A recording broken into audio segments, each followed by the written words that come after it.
Okay, welcome back YouTube to another FPL Family video. I'm here with Kevin Morrison, our December Manager of the Month. So Kevin, first of all, welcome to the channel. Secondly, congratulations, Manager of the Month for December. A phenomenal amount of points and a phenomenal level of consistency throughout the 6 game weeks, mate. How did you do it? What were the tips for success throughout December? For me personally, just not panic. No panicking. Not jumping off any transfers just to kind of follow the crowd, and luck, like everyone needs a little You need bit a bit of of luck, mate. Christmas. Yeah, you need a bit of luck. You need a bit of Yeah, luck. for a long month of December, definitely it's got to be a bit of luck. Good It stuff, helped me mate. out near the end. West Ham Southampton match, big points came at the defence there, hoping that was nothing each. Went my way. Salah coming off the bench to score big points. That's also just small things like that, and try to keep my team pretty similar. I haven't changed my attack, I don't think, in about 8-9 weeks. Yeah, a bit of consistency in your team and not panicking, not knee-jerking those transfers every week is pretty important. It's pretty important, isn't it? So tell us about yourself a little bit, Kevin, where you're from. Tell us which team you support. You picked a Rangers shirt, I think, as your prize for the Manager of the Month, signed by the man, Michael Laudrup there. So tell us a bit about how you came to support Rangers. It's just I live just outside Glasgow, so if you're from where I'm from, it's either Glasgow, It's a sensible Rangers or choice, Celtic. right? Yeah, it's one or the other. And I went Rangers was the way I went, just through family, just following footsteps of the teams that my family support. And do you get to Ibrox very much? You watching the games? Not at the moment, clearly, but did you? No. Yeah, it used to be a season ticket holder, then with work and that, I wasn't making his games as much. But yeah, I watch them all. Cool, very good, very good. And tell us about your season from an FPL perspective then. So I looked at your overall rank before I came on here, 3.3k currently in overall rank, which is pretty damn good, to be honest with you, pretty damn good. Are you a seasoned FPL veteran? Have you been playing for years, or are you new to the game? Yeah, I would say I was new this year. Okay. I'm doing a lot better than what I expected. Okay. Third season playing. First season I played, I was 2.7 million overall rank at the end. Last year, 300k. So I was aiming this year, maybe top 100k, top 50k. So sitting at 3.3k at the moment. As long as I can keep it up, I think I'll be doing all right. That's really good, especially the season we're having, especially those first few game. I say few game weeks, even I would say the first 10 game weeks were so difficult to predict. You could look at some of the data from that first 10 game weeks and still not know really where to place your FPL chips. It was very, very difficult. So what's the kind of secrets to your success? You've already mentioned about, not knee-jerking transfers, maybe holding your transfer until the end of the week so that you've got some information to act upon. Is there anything else that you'd say has sort of contributed towards your 3.3k overall rank? Yeah, I don't know if it's contributed. Again, it's just something that I've done. Only captain midfielders. I think if you get a midfielder, then you get the clean sheet points, 2 points of your captain. I think it just makes a big difference there. I've tried on all my attackers to go only from a different team, so there's no, I don't really double up. I did double up on Kane and Son at the start, paid off. That would have helped. Yeah, absolutely. Yeah. Changed that out. I went from Kane back to KDB just to keep that different. I don't know if that's been the smart option or not, but it's helping me get where I am. And I think another thing I done after the first couple of game weeks, I think I wild carded in game week 3 or 4. And I decided, with the way the fixtures were at the start, that I wasn't going to spend any money on premium defenders. So I've kind of went for the best of the non-premiums. And for me, it's worked. I went heavy in attack, heavy in the middle, and then semi-heavy in the strikers. Play 3-5-2 pretty much every week. Yeah, that's good. That's good. That's interesting that you're only captaining in midfielders as well. I like that. I can see why a lot of managers will be like, never captain a defender and heaven forbid, never captain a goalkeeper, of course. But not captaining forwards, having Harry Kane in your team, but never feeling like you want to give him the armband is kind of interesting. So tell me about the upcoming game weeks, though, because we're on the cusp of game week 18, which, as everybody I'm sure listening and watching the video will know, is a blank game week. There's only a handful of teams playing, and then we've got a double game week in 19. What's your strategy for those, and have you got your chips still around to sort of navigate around them? Yeah, I still have all my chips. I've only used the first wild card, so the plan Originally was free hit 18. I love that. Originally, it's going to change again before you do it, isn't it? You know. Yeah, so it's changes every day. It still is free hit 18, bench boost 19. But yeah, I've got a few drafts for the free hit 18, depending if anything happens in the next week or so. That could change, but currently that is the plan. I haven't activated the free hit chip yet. It will be done last minute if it is going to go that way. And so you're the same as me. Does your camera roll on your phone just have screenshots of draft free hit teams? If you just scroll through your camera.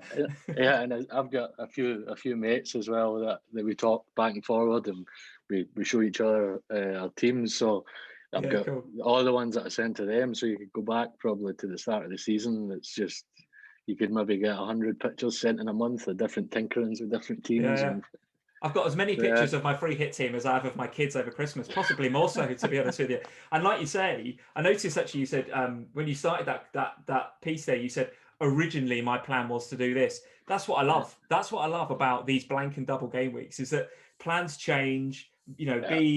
Be fluid with your plans as well. I think would be a tip that I would give to anybody watching it. If you're going into this period thinking, right, definitely going to free hit, or definitely not going to free hit, and definitely going to play the bench boost. We've got, I think it's the League Cup semi-finals, I think tonight and tomorrow. We're recording this on Tuesday. And then we've got a whole round of FA Cup third round ties at the weekend. So a lot can change between now and when actually game week 18 rolls around. So would you agree with that? Would you say staying fluid in your style and adaptable to what's going on in those games is pretty key? Yeah, 100%. Well, I think as well, there's a lot of people out there that a couple of weeks ago, they were like free hit bench boost or free hit triple captain for the blank and the double, and then they're panicking, and it doesn't matter what you do. There's going to be another opportunity to use them. So if your team looks semi all right for blank 18, go for it. Yeah, I mean, you don't need to stick to your plan. Well, one of the key things that I think a lot of managers are pondering is that going into game week 19 with a triple captaincy or a bench boost and playing one of those chips, I think a lot of managers, and myself included in this, are kind of, I've lent away from that a little bit, given the uncertainty with some of the games and the COVID situation and what have you. So I've leaned away from that a little bit. But another thing that I've lent away from is Salah as a captain, or even as a triple captain in double game week 19. I look at his fixtures: Manchester United and Burnley at home. Frankly, Liverpool against anybody at home. If they were away, I think that'd be a different kettle of fish the way that Liverpool have played this season. But 2 home games looked absolutely plumb for Salah to be triple captain, or at least captain. But now all of a sudden, the Man City game is in there. City are showing form. Liverpool are not showing form. So how would you? I mean, who are you captaining in game week 19? Who have you got your eye on? Is it one of those 2, or is it somewhere else? It was originally, like you said, it was Salah. Probably still is going to be Salah. Okay. For me, I don't trust Man City enough yet. Everybody said early on in the season they'll score big. They beat Burnley 5-0. That was it. Yes, let's get behind City, and then nothing. So I need to see it just a bit more consistent before I would back a City player for that kind of thing. But like you, again, whether I use any chip in 19, I might just roll 19 and go, or I don't know. It's tough. It's interesting. The Man City conundrum is I think you're absolutely spot on with that. I think it was maybe a bit of a false storm there with that Burnley game, the 5-0. And a lot of the rhetoric leading up to that game was, City always, Burnley always goes to the Etihad and get smashed. And I think Nick Pope was out for that game, and they played Peacock Farrell, and there was a lot of things that kind of determining factors towards them getting beat in that game. So a lot of managers piling onto City, and then City winning games, not all games, dropping some points, but winning most of their games, but not going for the jugular in the way that we would hope them to do in FPL in terms of the 3-4-5-0. And even against Chelsea, and Chelsea were awful at the weekend, I thought, in game week 17, particularly in that first half. I mean, City were fantastic, but Chelsea were not good at all. City still didn't show, in my opinion, that ruthlessness. They could have had more than 3, and in my feelings, they took their foot off the pedal a little bit in that second half. So the fixtures look fantastic, but how much do you feel like we should be going into Man City, going into these fixtures? Should we be just Kevin De Bruyne, or should we be going double attack, double defense? What's your thoughts? For 19, I would go. Personally, I'd go 1 attack, one defence. No more than that. For the blank, I'd probably double defence, single attack. Yeah, I think you're right. The way that I've you're looked at it is the way I've looked. Yeah. And if you go double defence, it's going to be Diaz, Cancelo. I don't think anybody else would. Maybe Stones, but I think you're more nailed on with Diaz, Cancelo. Yeah, Diaz in particular looks good for me, I think, in the blank, because they play a Brighton team who I think look weak from set pieces. So I fancy a De Bruyne to Diaz there. That looks pretty good to me. I think crucially from a Man City perspective, they are a team that, and as FPL managers, we're all doing it. We're all looking at game week 19 and planning our teams for game week 19. And I think some managers, and probably myself including this, are not perhaps looking at game week 20 to 25 and going, well, what sort of shape is my team going to be in? The great thing about Man City is their fixtures look fantastic coming out of the double game week. What's your feel on who else looks good coming out of the double? Are there any other teams that you've got your eye on for that sort of next period of the season? Not really at the moment. I think currently I've tried, normally previous season I've tried to play kind of like game week 3 to 5 in advance. Just now I've cut that back. It's down to like 2 or 3 weeks, because I think if you get so set and making any kind of moves for 3 to 5 weeks and then you don't know what's going to happen, right? So I've just kind of kept it, play 2 to 3, have a little look, make sure I know coming out of 19 I'm in an alright situation. Yeah. But I don't know exactly what I need to do to make it better. I love that. That is this season in a nutshell, isn't it? That's it. I think I'm all right, but I just don't know. And do you know what? I like your thinking. And again, it goes back to that being flexible thing, doesn't it? Because you just don't know what's going to happen week to week. I mean, I personally have found that quite tough this season in terms of, so what I tend to do in FPL, what I like to do is I like to have a bit of a 5 to 10 week plan. I like to think, okay, we'll look at the fixtures, who might be on my radar, who's been showing form recently that I might want to look at, so that I can try and find that apex of form and fixture. How have you found playing FPL generally this year? Has it been more difficult this year because of the way that the world is versus last year or years before? Or how have you found it this year? Yeah, I think this year suits me better. I work offshore, so when I'm at home, I've got a lot of time. So having the game split, I can watch nearly every game. So that's kind of, for me, I think that's helped me be able to pick from each team who exactly I want, what teams I think are better. But I've kind of not looked too much at what the fixtures are, and that's who the players I want. I go more on just the eye test, watching players. That's who I want, because I don't think fixtures really mean as much this season as they have done in previous seasons. Yeah, true enough.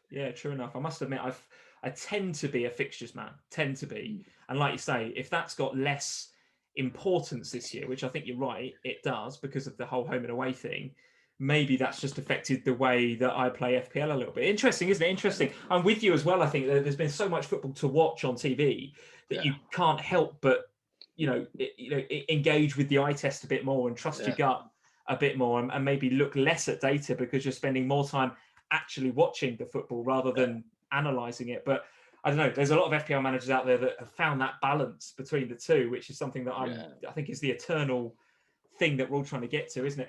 What I normally do on these Manager of the Month videos, Kevin, is I normally ask our Managers of the Month to predict the top 4 and how it's going to finish up. So give us your feel. Lots going on, obviously, in the Premier League right now. Liverpool slipping up to Southampton in the previous game week. City cruising past Chelsea. Chelsea dropping off. Arsenal back in form. Spurs beating Leeds fairly comfortably. And, of course, Manchester United now, the opportunity with the game in hand to go top of the league by 3 points. So it's hard to call. I'd love your thoughts. Yeah, it's hard. I think Liverpool will win it again.